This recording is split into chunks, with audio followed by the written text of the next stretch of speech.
그런 것들은 AI 적용이 안 됩니다. 그거는 직접 수기로 써주시고 등급도 수기로 정리해 주시면 되는데, 이러한 일련의 작업을 통해서 위험성 평가가 나오면 그게 그냥 갖다 쓰시라는 게 아니에요.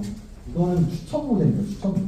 그러니까 AI가 과거 사고 사례를 토대로 예를 들어서 PC공사, 뭐 철골공사면 이런 위험 요인이 많아요를 추천해 주는 거지, 이게 여기 현장의 위험성 평가는 아니에요. 그러니까 내용을 좀 검토하시고 뺄 거 빼고 등급 바꾸실 거 바꾸시고 해서 판단해서 해주시면 되고, 또 하나는 AI가 이 위험성 평가를 돌릴 때 한 DB가, 그러니까 데이터가 중대재해 사례가 한 4,500개가 되거든요. 그거를 100개 이내로 중복된 것들을 날려버리고 제공을 해주는 거예요. 그럼 나머지 3,400개는 날아갔겠죠. 그것도 볼 수가 있습니다. 그래서 그런 것들도 좀 한번 확인하셔서 삭제된 것도 내용 보시고, 아 이런 것들도 좀 우리 현장은 유의미해 하는 것들이 있으면 엎어서 추가로 내주시면 돼요. 위험성 평가를 작성하는 시간은 예전이랑 비슷할 수 있는데, 반대로 그런 검토하는 것들은 그리고 시인성은 훨씬 좋아졌다, 이렇게 좀 이해해 주시면 좋을 것 같아요. 그리고 마지막으로 이제 SK 에그플랜트에서 이 검토를 하실 때 코멘트를 무조건 달아야 되냐, 저는 그거 절대 아니거든요. 그러니까 코멘트를 달 필요가 없고, 그러니까 검토라는 건 뭐냐면 말 그대로 BP에서 작성위원 위험성 평가가 적정한지를 보는 거고, 근데 이 대책 방안이나 어떤 내용들이 빠졌거나 아니면 미흡하거나 할 때 추가 코멘트를 얼마든지 해줄 수 있어요. 근데 의무적으로 하는 건 아닙니다. 왜냐하면 검토라는 건 그 내용을 보고 크게 문제가 없으면 승인을 누르는 게 검토예요. 그렇게 이해해 주시면 돼요. 그러니까 무조건 막 했던 얘기 또 하고 해도 저는 정말 안 그랬으면 좋겠어요. 이거는 지양해 주시고, 다만 내용을 좀 꼼꼼히 봐주시되 빠진 게 있거나 아니면 불필요한 게 있다면 삭제를 시키셔도 되고, 추가할 내용만 추가로 해주시면 되고, 그런 히스토리, 등급을 바꾸거나 하는 그런 히스토리는 개인별로 다 등록이 돼 있을 거고 다 확인이 가능합니다. 그렇게 이해해 주시면 좋을 것 같아요. 자, 여기 특별 중점이 크게 10개예요. 건축은 특별히 4종, 중점이 6종. 근데 여기 보면 용적 용단과 밀폐 공간이 중점으로 가 있죠. 근데 하이테크는 또 여기는 특별로 가 있어요. 근데 용적 용단 작업은 모든 용적 용단 작업은 아니에요. 중점이. 아까 그러니까 우리 사전 점검 해야 되는 것이 모든 용적은 아니고, 용적 용단은 아니고, 지하층, 무창층, 지하에서 화재 위험이, 정말에서 뭐 나대지에서 뭐 용접하는데 불날 위험이 있을 수는 있죠. 근데 뭐 그렇게 크지 않기 때문에. 자, 그럼 제가 지금까지 설명드린 프로세스에 맞춰서 한번 예를 들어서 말씀을 드릴게요. 우리 현장 같은 경우 특별히 깽폼도 있겠죠. 있기는 나중에, 그죠? 깽폼 있겠지만 뭐 깽폼으로 할게요. 예를 들어서 깽폼 작업이다 그러면 전일까지 고조해서 작업 발행 승인이 끝나 있어야 됩니다. 당일날 BP에서 올라가서 먼저 청소를 하시고 점검을 하시고 사진을 찍어서 우리한테 작업 개시 요청을 하셔야겠죠. 그러면 저희 공사 책임자, 시공 책임자 분이 가서, 그리고 안전 매니저분이 같이 가라는 건 아니에요. 두 분 다 가시면 돼요. 빠른 시간 안에 가셔서 확인을 하시고 점검을 하시고 승인을 하시면 작업을 시작하면 됩니다. 이게 프로세스예요. 자, 그러면 스카이 작업을 한번 얘기할게요. 이거 렌탈 아닙니다. 차량 탑재형 고수 작업대라는 게 자꾸 고수 작업대 일반 렌탈이랑 좀 헷갈려 하시는데, 이거는 렌탈이 아니고 소위 말하는 스카이. 자, 스카이 작업을 말씀드릴게요. 오늘 철불 작업에서 스카이가 10대가 들어왔어요. 동시에 작업을 해요. 그러면 중점 작업 발행은 10개를 하셔야 됩니다. 그러면 10개를 하시면 일단 BP에서 가서 점검을 해야겠죠. 점검을 하시고 개시 요청을 해요.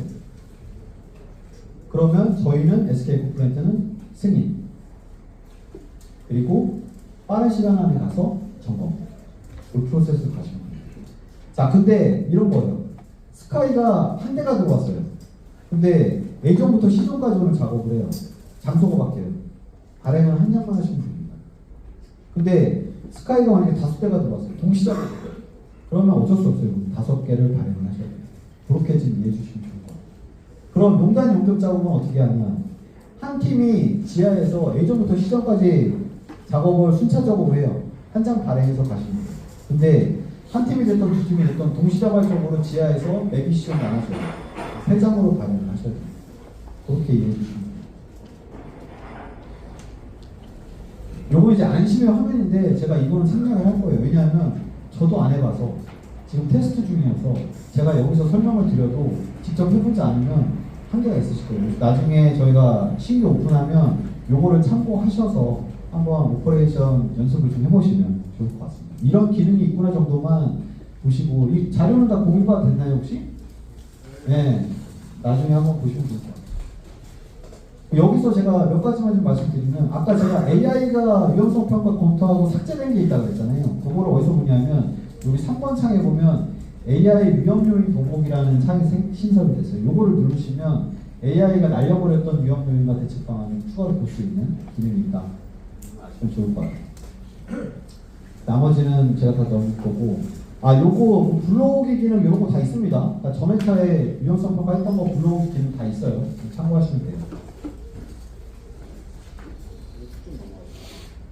그리고 발행 말씀드리면, 이게 이제 BP에서 주로 많이 하시는 행위인데 이게 좀 많이 바뀌었어요. 뭐가 바뀌었냐면, 현재는 특별중점 13 이렇게 발행하시고 영상이면 오프라인으로 하시고 발행할 때 시간 기재만 하셔서 그냥 발행을 해버리시죠. 그러면 승인 절차는 없고, 근데 이게 이제 4개로 바뀌었다. 특별중점 13의 일상작업 이렇게 바뀌었다는 거고, 아까 말씀드린 것처럼 특별중점 작업은 장비에는 장비별, 그 외에는 장소별로 개별 발행하고, 그럼 나머지는 그러니까 특별중점은 아까 10종 중에 이렇게 선택해서 발행하시면 되거든요. 근데 그럼 나머지는 어떻게 발행할 거예요? 그러니까 53점이 없어졌어요. 여기 지금 혹시 철골 소장님 계시나요? 여기 크리티컬 공정이 PC인가요? 철골이에요? 뭐예요? 선생님? 네, PC랑 철골 맞습니다. PC 소장님 계시나요 혹시? 네. 지금 명의작업 사전 미팅 할 때 작업명 몇 개 이렇게 쓰세요? 특별하고 독점들 내용도 써서 보냅니다. 특별하고 좀 지금 현재 몇 개나 돼요? 이게 전체가? 한 3, 4개 됩니다. 명의작업 사전 미팅에? 네. 특별 중점 내용만 쓰는 거예요? 작업 내용은 따로 안 쓰시고요? 작업 내용 쓰고요. 그 다음에 중점 사양에 대해 대책 방안까지 써서 내고 있습니다. 3개, 4개? 네. 그러면 철골 작업 소장님 계시나요? 지금 명의작업 사전 미팅에 하는 방식대로 발행을 하시면 돼요. 그러니까 특별 중점은 그 10종 중에 선택을 하셔야 될 거고, 그 외의 작업은 현재 명의작업 사전 미팅에 쓰는 단위 작업을 쓰시면 될 거고, 아니면 출력일보상의 단위 작업을 그냥 쓰시면 돼요. 그렇게 해서 작성을 하시면 됩니다. 그러면 이제 그게 자연스럽게 일상 A 작업, 일상 작업으로 분류가 돼서 나올 거예요. 그렇게 좀 이해해 주시면 좋을 것 같아요. 그래서 저는 근데 아까 3개밖에 안 된다 그래서 의외로 되게 작네요. 근데 제가 듣기로는 막 이 작업 발행할 때 이건 명삼이 말씀하시는 건데, 작업 발행은 몇 개 하세요 지금 현재? 하루에? 작업 발행은 한 5개 내로. 5개 내로? 네. 특별 중점은 그렇게 많지는 않네요 현재. 아무튼 특별 중점은 별개지만 나머지 작업은 그냥 지금 현재 하시는 명의작업 사전 미팅의 내용 위주로 담으시면 된다. 그렇게 이해해 주시면 좋을 것 같고, 또 하나는 이 작업 시간만 입력할 게 아니고 이제 유형까지 선택을 해주셔야 돼요. 조출, 연장, 야간, 철야, 요거를 좀 발행하실 때 선택을 같이 해주셔야 되는데, 요것도 이제 스펙스 저희 그룹에서 요청한 사항이기 때문에 하셔야 되는데, 근데 요거는 좀 문제가 뭐냐면, 예를 들면 이거예요. 그러니까 예를 들면 PC 작업을 조출부터 야간까지 한다. 근데 거기에 이제 특별 작업 대상이 있다 그러면, 그 특별 작업 같은 경우 아까 제가 말씀드린 것처럼 BP에서 사전 점검하고 우리가 나가서 점검은 승인이잖아요. 그러면 조출 시간부터 그 프로세스를 연동해 주시면 되고, 근데 대신 주간이랑 연장 작업까지 있으면 주간 한번, 연장 한번 별도의 점검을 의무적으로 해주셔야 돼요.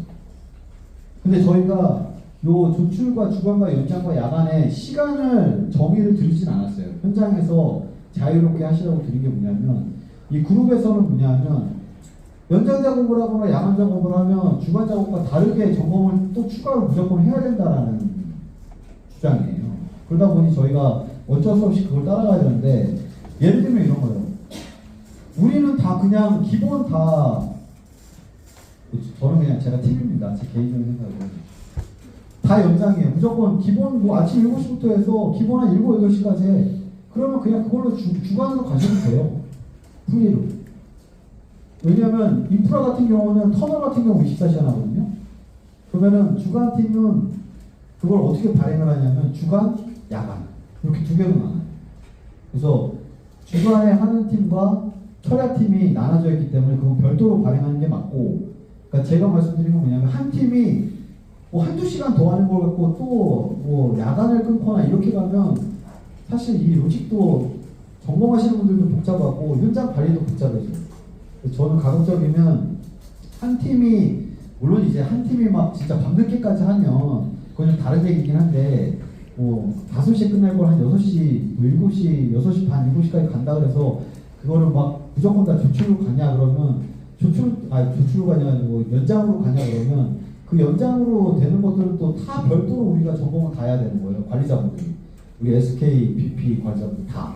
그러니까 이게 그럼 과연 맞는 건가에 대한 의문이 드는 거예요. 그러니까 그거를 좀 현장에서 판단을 하시는 게 맞을 것 같아요. 그러니까 약간 연장 작업을 하더라도 이건 고위험 작업이어서 연장 작업을 놓아야 돼. 그래서 이거 점검을 해야 돼 하는 것들은 연장 작업은 포함해서 가는 게 맞고,